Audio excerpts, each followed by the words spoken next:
Well, hello, everybody. We're starting the week of tech training again. This week's going to be a little bit different. We're going to go from 2 p.m. to 3 p.m. Monday, Tuesday, Wednesday this week. And then we'll take a break for Thursday and Friday because I'm going to my own training. And then the following week, we'll be going Thursday and Friday to get what we missed. And that'll be at 2 to 3 p.m. again. No Hillsborough session this week. I'll still be in Hillsborough on Friday morning, for those of you that like finding me there, but I'll come back to Burlington for the training at 2 to 3 here at the training center. So today is sort of, we take a big step back because I know everyone's different and their sort of tech familiarity. So we take one big step back and we start with just approaching some basics on computers. Right now, you're all looking at my cut, copy, paste, undo, bold, underline, italic, and links little, I don't know what to call it, pamphlet example space. I always use frogs. If anybody knows me, I usually use frogs when we're doing like example URLs and stuff. So we're going to start with that. Before we jump in, I just want to show some resources. These are going to be your like bread and butter resources for anything that you're going to do at KW. You're going to find yourself in these areas frequently. So first one is what we're going to learn about all this week is command. So this is if you go to agent.kw.com, you'll come to a screen like this. You'll put in your username and password, which you got off of your tech questionnaire response. And you will want to sign in. It'll look at a little red cross there. That's not a real thing. You can click it all the same. That's going to take you right where you need to go.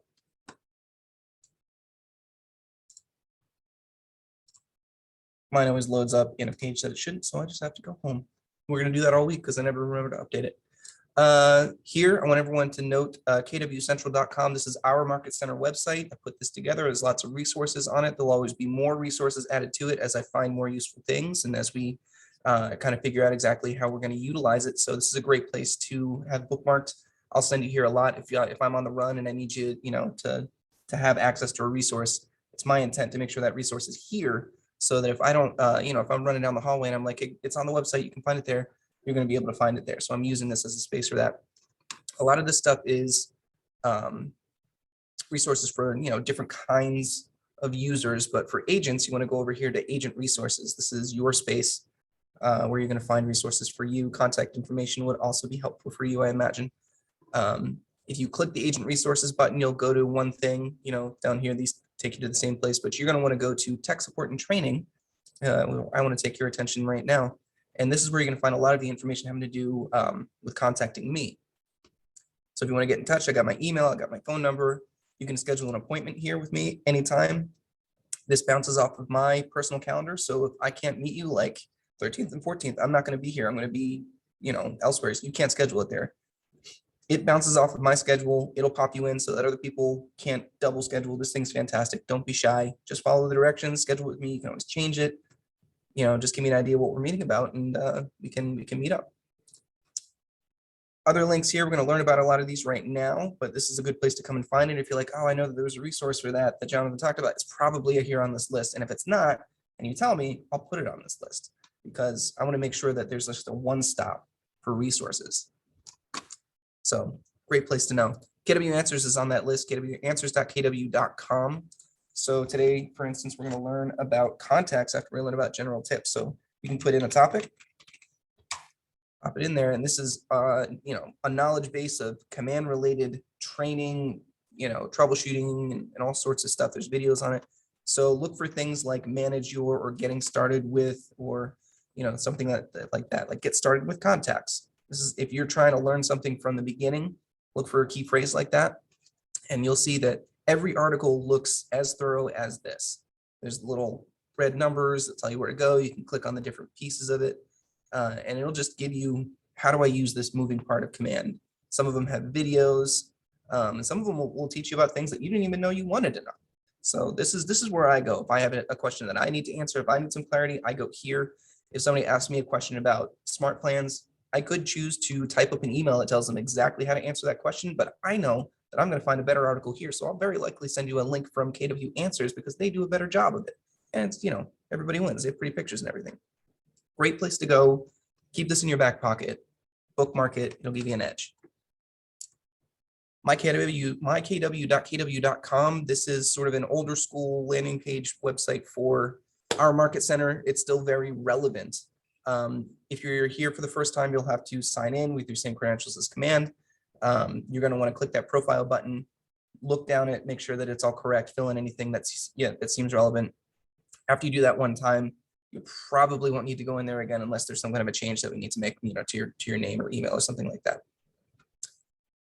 Really why we're here is I want you to highlight the MyKW MC832 intranet. This is probably the most used button on this website. Click that, and it's going to take you to a second page. Well, let's reload that. Sometimes this happens. You have to be a little patient. Come on. Oh, it doesn't like me here. We'll try again. Temporarily disconnected. Let's sign in. Let's see what happens. This is the curse of training. Works every other time you do it, but when you're teaching somebody, no dice. Ooh. All right, well, I will have to come back to that, it looks like. Let me see here.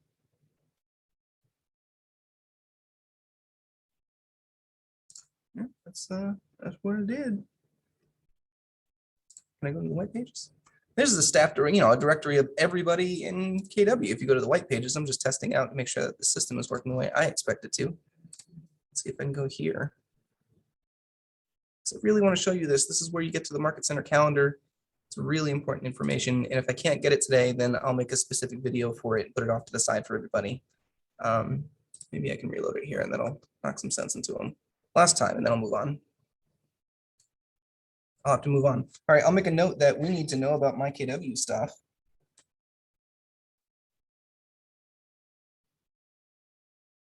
So be on the lookout for that it'll be a short video. I'll probably post it around, maybe I'll link it out.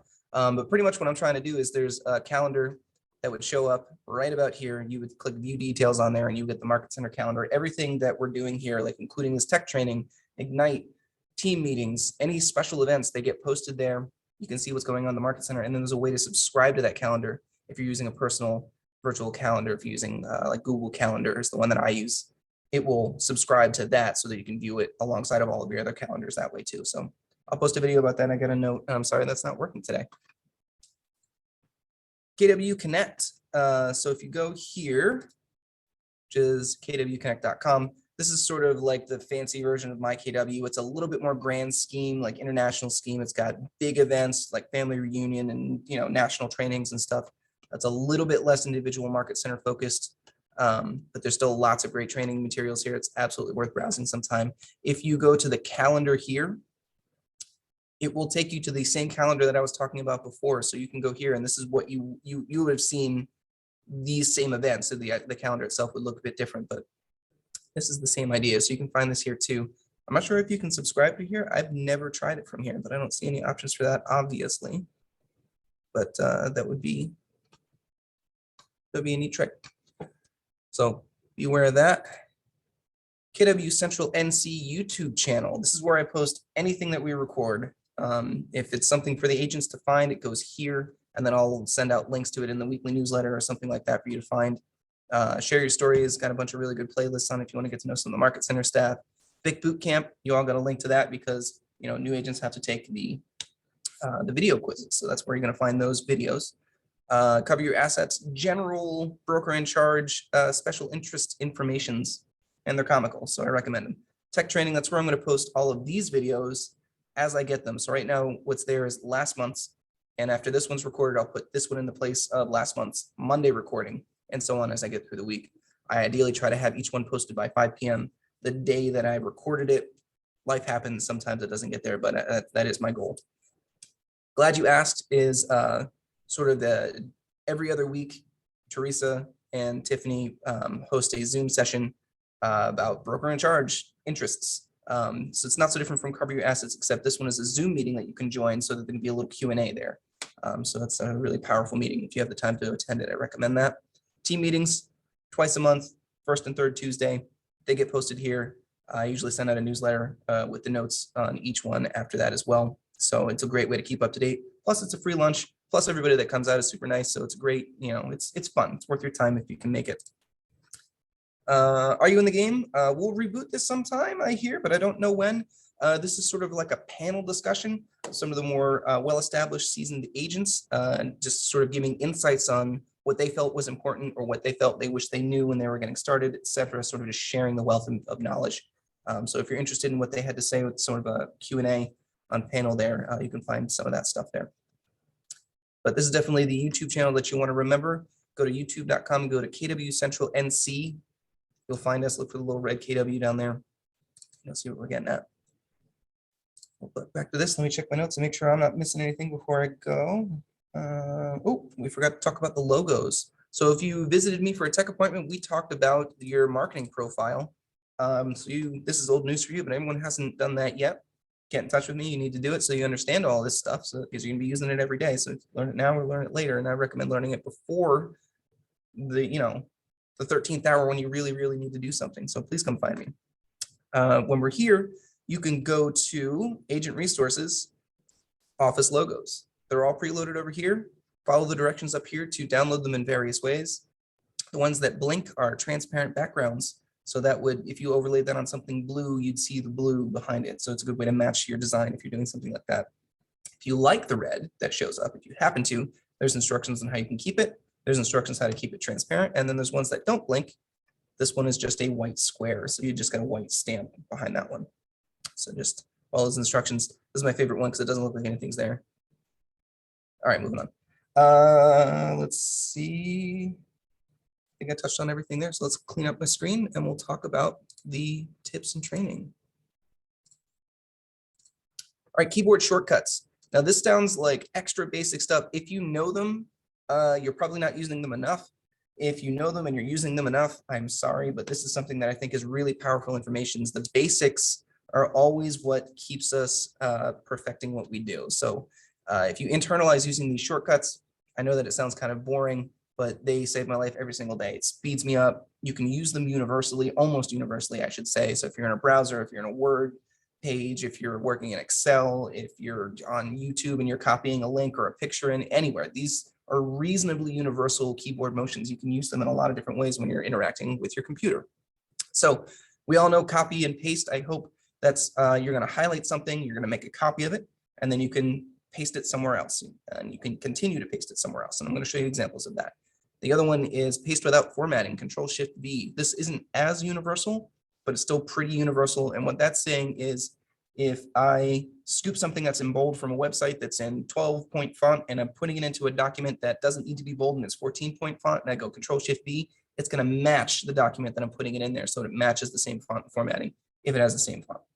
So most of the time it works. Sometimes it doesn't. Depends on what you're working with, but it's definitely really handy if you're working with designs, or if you're putting together a newsletter, or if you're just copying from one email to another email and people are using different fonts. It just helps you keep looking more professional, in my opinion.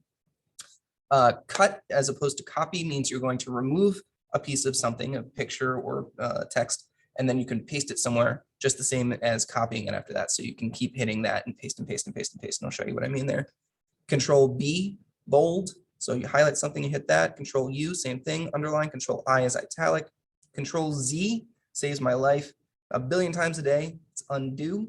It's great for designs. If you're working in a design that's got a lot of moving parts and you accidentally knock something out of place and you don't want to have to remember where it was, just Control-Z, or you can find that little loop back button like up here perhaps. Some of those are there, but you'll see it gives you a hint, Control-Z. But it's just a quick shortcut, like, oh, nuts, and you hit that, it goes right back to where it was. No problem at all. Control-K link, we'll talk more about that in a second. We're going to do links like this down here. So let's do some examples. Highlight a thing, and you'll notice that a lot of these are right next to each other. So like Z, X, C, V, B, they're all right next to each other, so it's easy to use those shortcuts. And that's almost certainly intentional. So Control-C, I'm going to copy what I have highlighted here. So now I'm going to put it in with Control-V, paste. I'm not done yet, though. I can just keep going, paste, paste, paste, paste, paste, paste, paste, as many times as I want. That's why that's powerful. So if you're trying to work in DocuSign and you have a bunch of initials to put out there and there's a zillion of them, you can copy it and then paste away. Just pepper the whole document with initials. It'll save you a lot of time as opposed to having to drag it from that sidebar If you don't know what I'm talking about, we'll get there later in the week and you'll know exactly what I'm talking about later. And I'm going to call it out every time I find myself hitting Control Z, Control V. I'll say that so you can see how powerful it is and how often that I use it. And then you can also go undo, undo, undo, undo, undo. That's Control Z. Bye-bye. So there's the examples of that. Let me grab something that is not my formatting. So let's go to frogs. Love frogs. All right, so I'm going to highlight this. Control C to copy it. Put it over here. If I just hit Control V, it pops in like that. But if I want it to match the rest of the sheet, you can go Control Shift V, and now it looks like the rest of my sheet. So that's the difference there. Sometimes you want it to, sometimes you don't. If you want it to match, you go like this. Now it does lose. If that was a link, it's going to lose that. But you're going to know how to link in a minute, so that's not a big deal. So if you're trying to keep it the same, you can go Control Shift V, put it in there, and then we can highlight and link that however you like after that. So I'm going to go undo, undo, undo. Oh, not let me. All right, let's get out of here. Get rid of that too. Here. There it is. Okay. So cut is a little bit different, right? So I can Control X. It's gone. It's cut. I removed it. It's in my hand somewhere. We call it a clipboard. It's in the brains of the computer. And then I can paste it somewhere else. So let's see that again. If I want to paste it down here, that's where it'll go. If I want to paste it a bunch of times, I still can, just like copy paste. So let's get rid of all of that stuff. Put that right back where it was with Control Z. That's why I got rid of all of those things and put that back to where it was, because it's just undo. Control B to bold. Highlight something that you want bold. Control B. You'll see that it highlights up here as bold, and that turns that bold. Same thing with underline. So if you want that to be underline, you go Control U. It's a little bit more of a reach.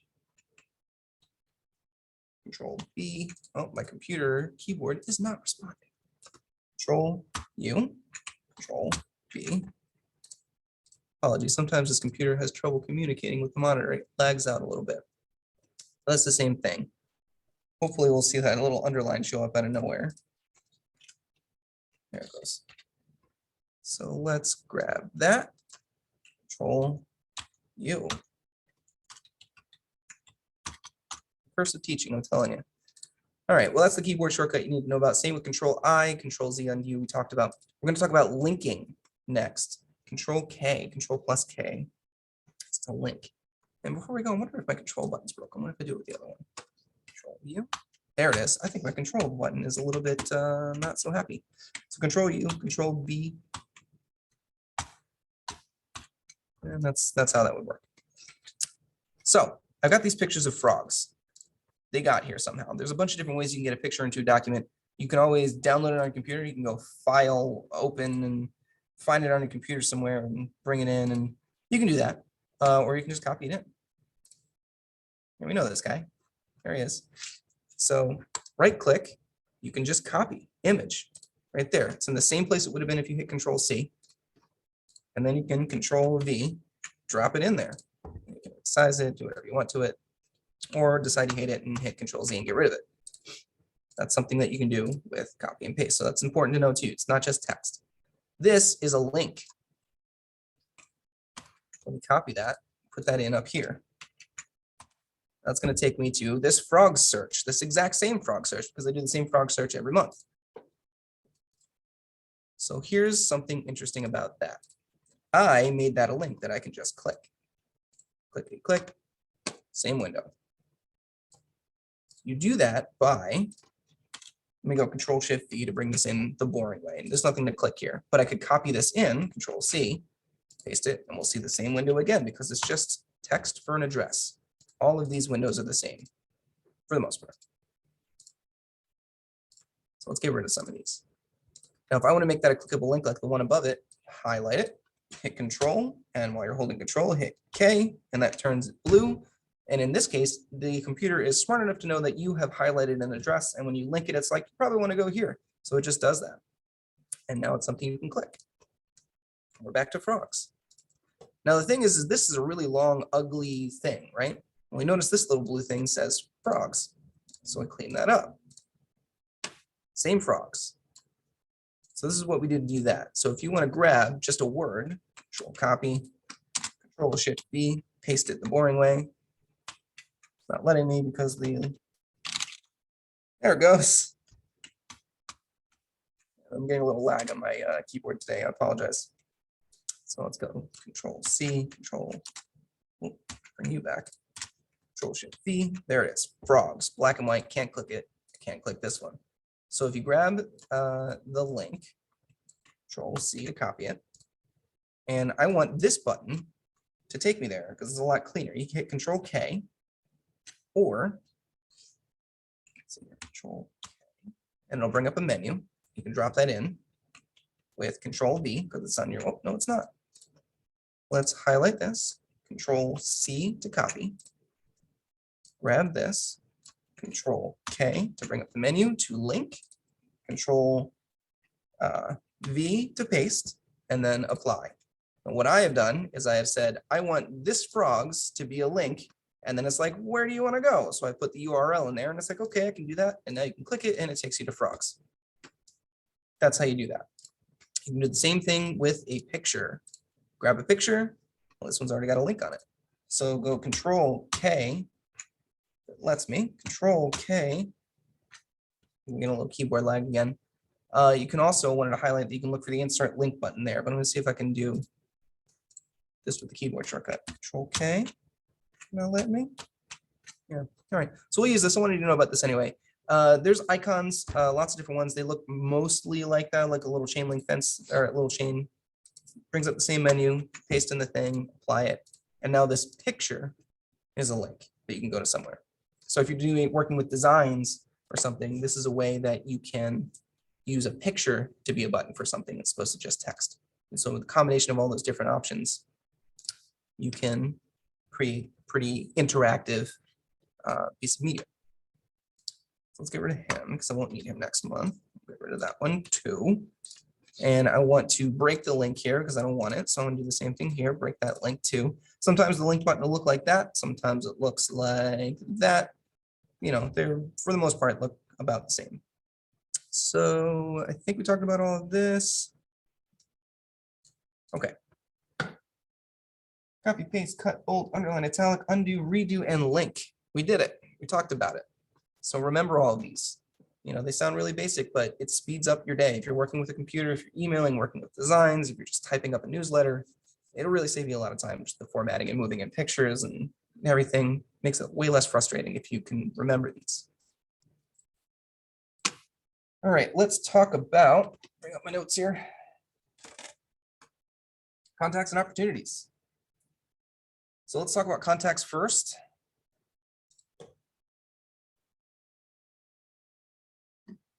Pardon me. And so we're in contacts, and this is your database. This is people you're going to reach out to. So it's important that you have it filled out properly. So let's, you know, you've got this list, all these people here. You want to put people into it, or you can't reach out to anybody. We're going to come back to this concept again. Sounds basic, but we're going to come back to this idea. And we're going to build on where do we start, where do we go as we go through the week. So we're talking with contacts now. You start with a contact. Contact is someone you want to interact with. So if you're going to send out an email campaign or a newsletter, or if you're going to put someone on a smart plan, can't do any of that stuff until they're in your contacts list. So it all starts here. So if you've got, you know, a holiday mailing list, or if you've got a robust email contacts list somewhere, or if you just happen to have a bunch of names and emails and phone numbers on a spreadsheet because you're crazy organized, you can just give me those things and we can push it into command for you. If you get those things and put them onto a spreadsheet, I can organize them and push them into your command for you. If you give me so many that I'm overwhelmed, I have support that will help me push those into command for you. So there's zero excuse. If you've only got 5, if you've got 10, if you've got 3,000, we got to get those into command, because if you don't have contacts in command, you can't do anything in command. And that's just black and white fact. So get those in there. Make sure you're one of those contacts so that when you start a new campaign, or if you're going to reach out to somebody, you have something tested on. If you're not feeling super confident about how it's going to look on the user end, you can put yourself on it. And then that will show you, you know, okay, this is what the client, potential client or clients can see. You can test things out that way. So make sure your name's on that list. Pay attention to the concept of database health. So it's an evaluation of how much information have you filled out about any individual contact altogether. So you have their name, their phone number, their email is sort of the very basic and considered sort of the, what you need. And then the physical address is also important, but not required because you don't need a physical address necessarily to email them or text them, which is a little bit more common. But if you're going to send out, physical mailers, or if you want to export mailing labels from command really quickly, you can do it this way. If you're keeping track of it as you go, you can pick who you want, export labels, and then you can print from there. So it's another way to kind of keep track of that stuff. So the database health, we'll talk about down here in reports. So this is an evaluation of how much of that stuff you've got filled out. So you can see that, I've got lots of phone numbers, almost all emails, lots of addresses and neighborhoods, all these people have this much information filled out about it. No, someone who's claims to be very, savvy about evaluating how important different pieces of information on your database might be, weighted this average. So all of the following things are 20% of the score as they weighted, and you can see here that I have a 72.38% score. So name, phone, email, and physical address are all worth 20%. And then the remainder are 4% of that weighted score. You've got birthday, home anniversary, social media profile, tagged, if you tag somebody, and their work info. And then there's a last moving part called neighborhood that has no score associated with it, but I think it's important. If you know someone is related to a neighborhood in any way, slap it in there, where they're living, where they want to live, where they have lived, get all that stuff in there. And you'll see later in the week how that can be powerful when we're talking about different designs that you can send them, or different reports that you can send them, or just have something to talk about at all, because you want to be reaching out to these people. And the more you know that has something to do with them, the more you can talk about it on the phone without having an awkward silence. See what I did there? All right, let's move back to contacts.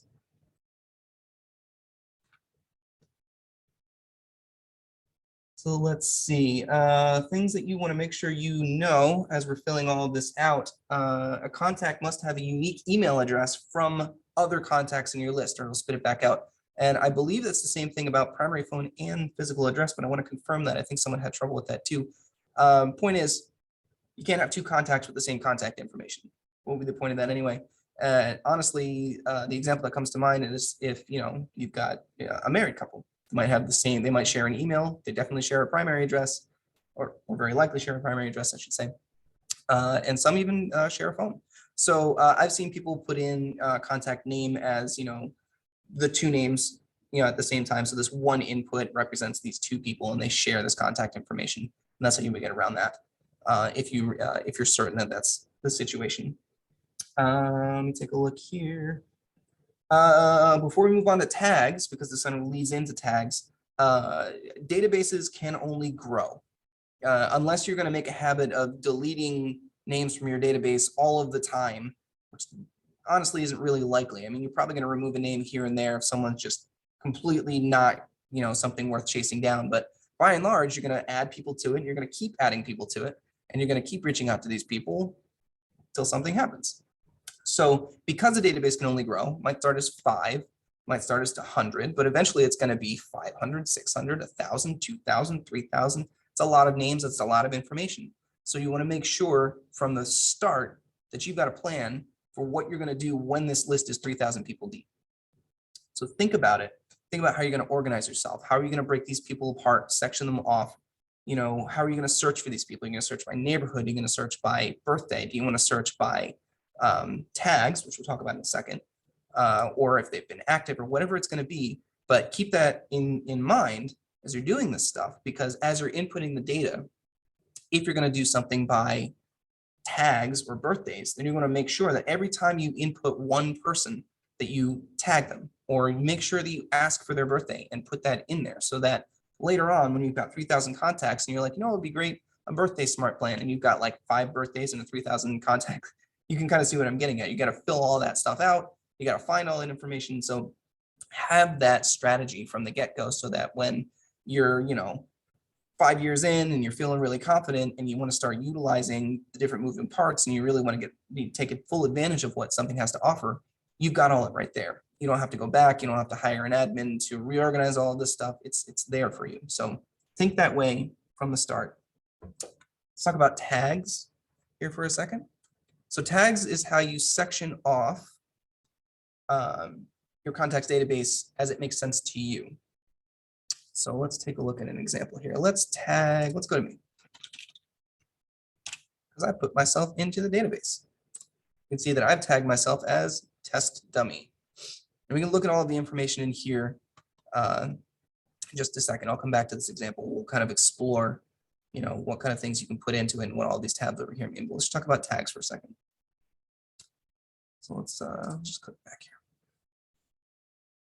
So I want to click that, and I would like to tag this contact.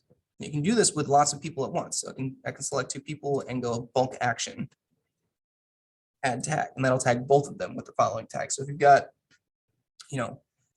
everybody with the birthdays in August and you filter it that way, you can just tag them all August birthdays and continue if that's something you want to do. And it's just a way that you can section it off. So let's go to tags here. I want to tag this as cat lover, submit. You'll have to refresh it for it to be visible. And I'll have to find me. And there we are, 2 cat lover tags right there. So you can tag people, according to the different ways that you're going to think about your database being broken up. And then also we're going to talk about how you can add, use a tag as a trigger to add someone to a smart plan when we talk about smart plans later in this week. So without going into it too deep, smart plan is sort of an automated set of activities that someone can experience, which is a really vague way of describing what a smart plan is, but it can do so many different things. So a smart plan can text, it can email, it can send you a task reminder so you remember to do something, like make a phone call or go somewhere. There's lots of different ways that you can use this stuff. But if you've got a smart plan that's like reminder, text this person, and then 3 days later, an email will go out that you've predetermined, and then 3 days later, a text will go out that you've predetermined, and then maybe it repeats, and you've got, all of these different options with all that stuff. You can make that the cat lover smart plan, so that when you add a tag to your database that says cat lover, they're automatically put on that smart plan, and it's off doing what you predetermined. And we'll talk about how powerful that is later in the week, but that's why tags are important.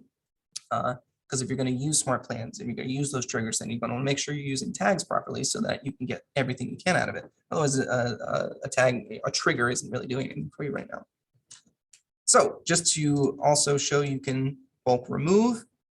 So let's go to, there it is, remove tags. And I'm going to remove cat lover. I'm going to remove selected and refresh this. And then I'll search myself again, and you'll see that those are gone from those 2 selected contacts. So you can quickly add and quickly remove tags. So if you're trying to section off database just for something temporary, that's an option for you. Marked as lead is a command's way of adding a tag right here. You can add it yourself, which has various purposes. But if someone goes to the agent site that we'll learn about, not this Friday, but next Friday, and they fill out your contact form, they're going to come into your command contacts list, and they will be marked as lead because command is like, here's a new person, here's a new thing, come look at this thing. It's the tag that command works with. So if you see that little L there, let me go back, this little blue circle L there, either you added it or command added it, and it's something that command's like, pay attention, this is something new. You can also go to recently active or something like that as well. See here, you can customize your columns if that's interesting for you. So just go to here and you can turn on and off different things depending on what's important, and you can rearrange them. Just apply when you're done, and that will help the this reasonably complex screen make more sense to the way that you might think. If you like tile view, you can go to here. I personally do not like tile view. I feel like it's sort of overwhelming and chunky, but if you like it, you should run with it because it needs to make sense to you. No one else is looking at it.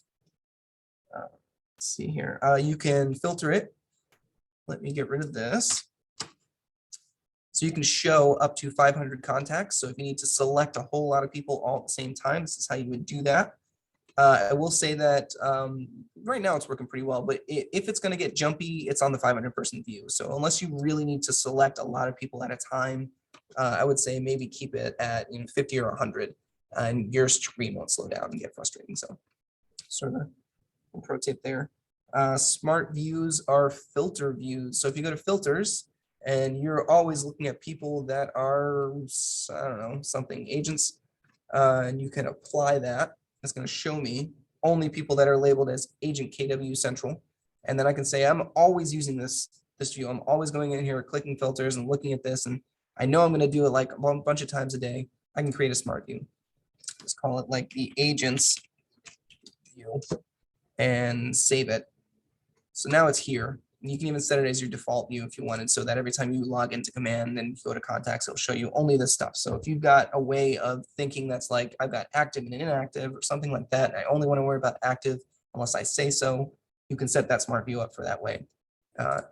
You're going to have to know that you're in a smart view, because if you're looking for someone here, like myself, I'm not going to find me because this filter is on for that specific tag. And right now I'm asking command to look for a name that is Jonathan that has also a tag that is part of that smart view. So you got to make sure you look at the computer logic of that.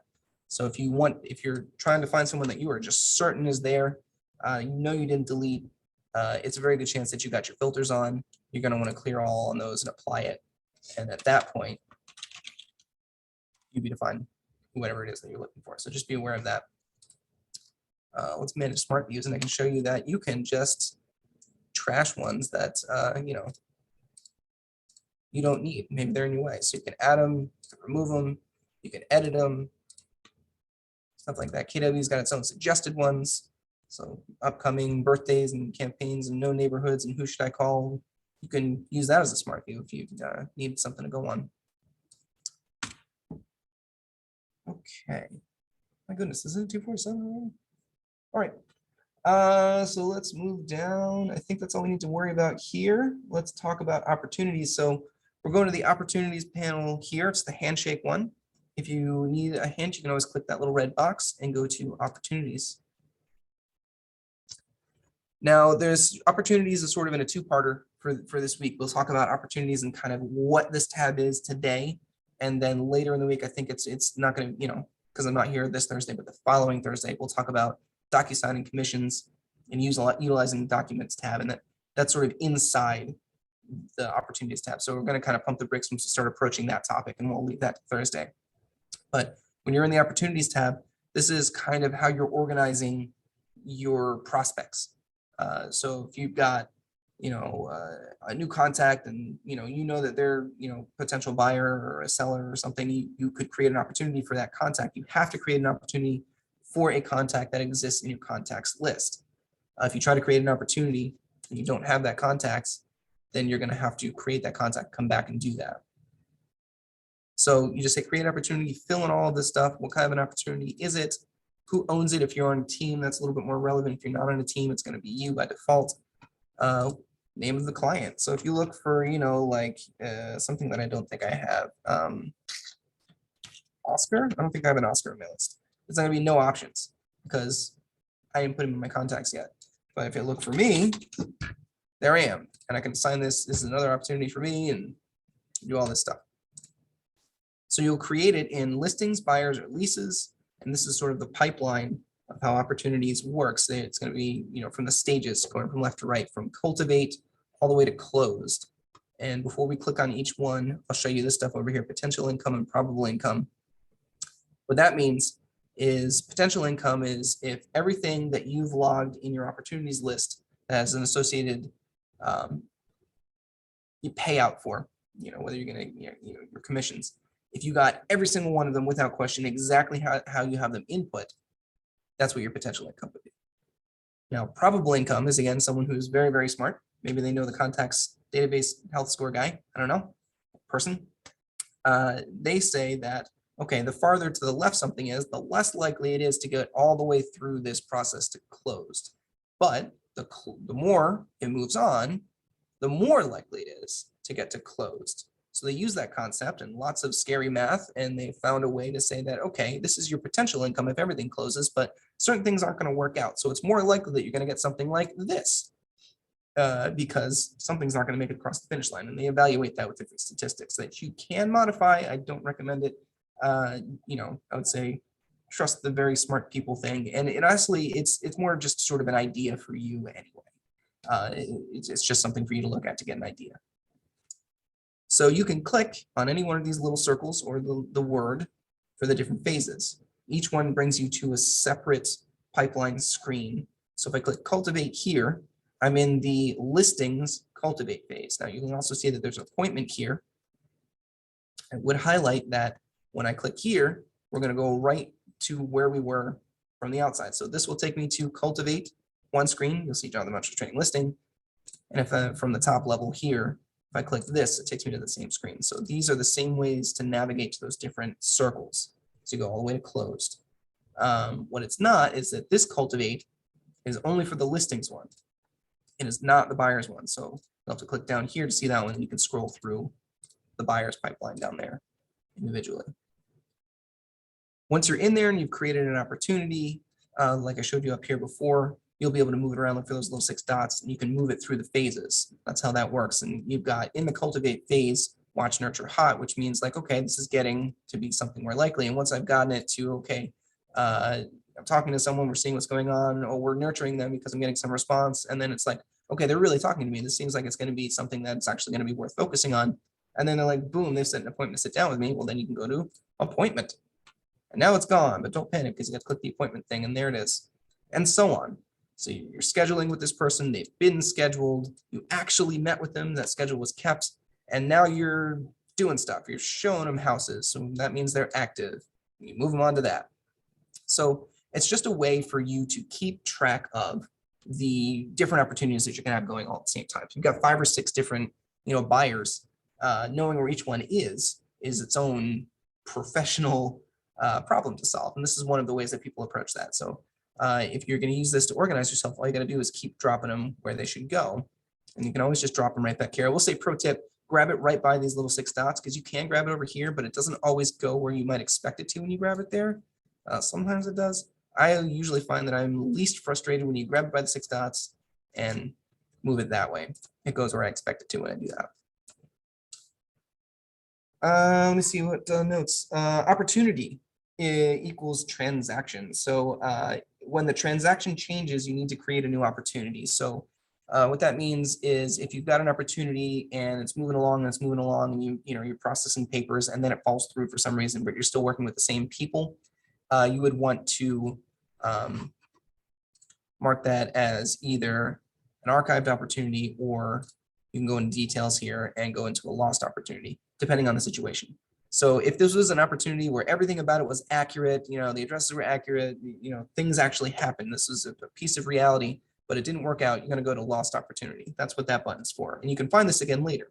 Even with the other archive, we can find it again later. So it doesn't disappear, it doesn't delete it. Pardon me. So if you go to archive opportunity, that pretty much means something in here was completely erroneous. I put in the wrong papers and the names were misspelled and there's just a bunch of mistakes and I just want to start fresh, archive it, and I'm going to start a new opportunity. That's what archive is about. It's sort of like not quite delete. It's so that you can go back and find it again later, which you would find here in all opportunities. So you'll notice that there's only the 2 here, but I've got ones that I've made for other trainings that I have archived. So in order to see those ones that I've archived, go to filters and go include archived opportunities, apply. And now, boom, there's a bazillion different example opportunities that I've cleaned up so that I don't have to stare at them all. That's how you see those. Any of the ones that are enclosed, this is how you would see them after 30 days. So let me rewind and explain to you what I mean by that. As you're bouncing people through this pipeline, they're under contract, and then payday happens and they've closed, and you move them over here, you'll find them in the closed tab for 30 days here on this screen, and then they'll not populate on this screen anymore. They didn't disappear, they didn't get deleted.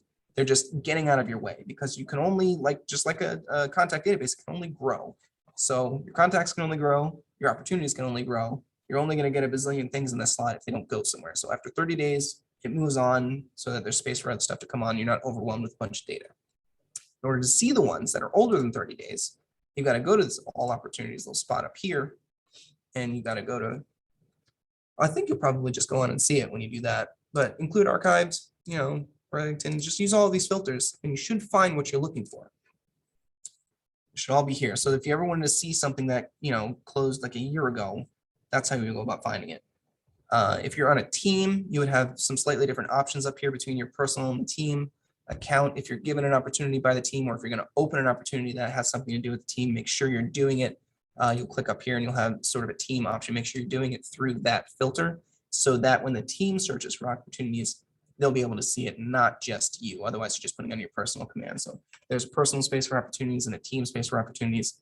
Won't go into that. I try to stay away from team-oriented training on this. Is it's a little bit less relevant, but always come find me if you've got more questions about that kind of stuff. Let me take a look over here. What else do I want to not miss? One contact can have many opportunities. So, you know, one contact can only have, you know, a unique contact information like names and, or I'm sorry, not like names, but phone numbers and emails. But that one person can have a bazillion opportunities. Maybe they want to buy like 9 houses or something, but you can have an opportunity for each one. Let me see.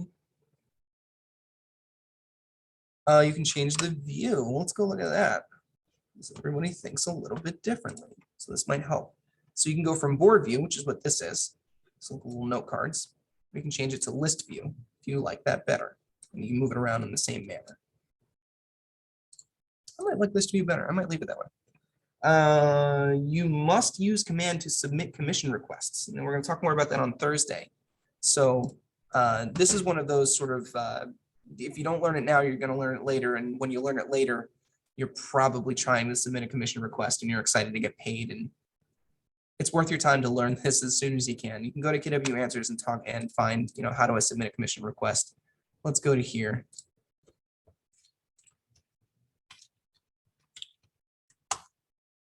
I never spell that right. Commission.